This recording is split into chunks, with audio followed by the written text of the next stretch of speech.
Hello ಸ್ನೇಹಿತರೆ, ಶುಭೋದಯ ಎಲ್ಲರೂ. ಇವತ್ತು ನಾನು ಮೊದಲನೇ ವ್ಲಾಗ್ ಸ್ಟಾರ್ಟ್ ಮಾಡ್ತಾ ಇದ್ದೀನಿ. ಅದಕ್ಕೆ ಬೆಳಿಗ್ಗೆ ಬೇಗ ಎದ್ದು ಹೊರಗಡೆ ಹೊರಡೆಲ್ಲ ತೊಳೆದು ಮನೆಯೆಲ್ಲ ಕ್ಲೀನ್ ಮಾಡಿ ಮತ್ತು ಬಿಸಿನೀರು ಕುಡಿದು ಟಿಫನಿಗೆ ರೆಡಿ ಮಾಡಿ ಹಾಲು ಕಾಯಿಸಿ ಕಾಫಿ ಇಟ್ಕೊಟ್ಟು ನನ್ನ ಮಗಳಿಗೆ ನಾನು ಬಿಸಿನೀರು ಕುಡಿದು ಕೆಲಸ ಮುಂದುವರಿಸ್ತಾ ಇದ್ದೀನಿ. ಕುಡಿತಾ ಇದ್ದಾರೆ ಕಾಫಿನ.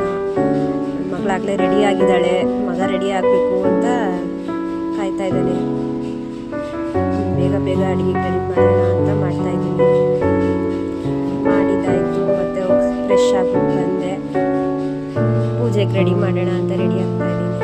ದೇವ್ರಿಗೆ ದೀಪ ಹಚ್ಚಿ ಪೂಜೆ ಮಾಡಿ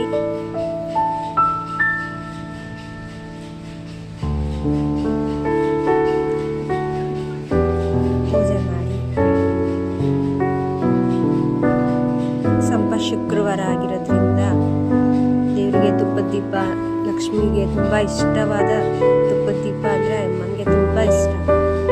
ತುಪ್ಪದ ದೀಪ ಹಚ್ಚಿ ಎಲ್ಲರಿಗೂ ಒಳ್ಳೇದು ಮಾಡಮ್ಮ, ಎಲ್ಲರಿಗೂ ಒಳ್ಳೇದು ಮಾಡು ಅಂತ ಕೇಳ್ಕೊಂಡಿದ್ದಾಯಿತು. ದೇವರ ಆಶೀರ್ವಾದ ಪಡೆದಿದ್ದಾಯಿತು.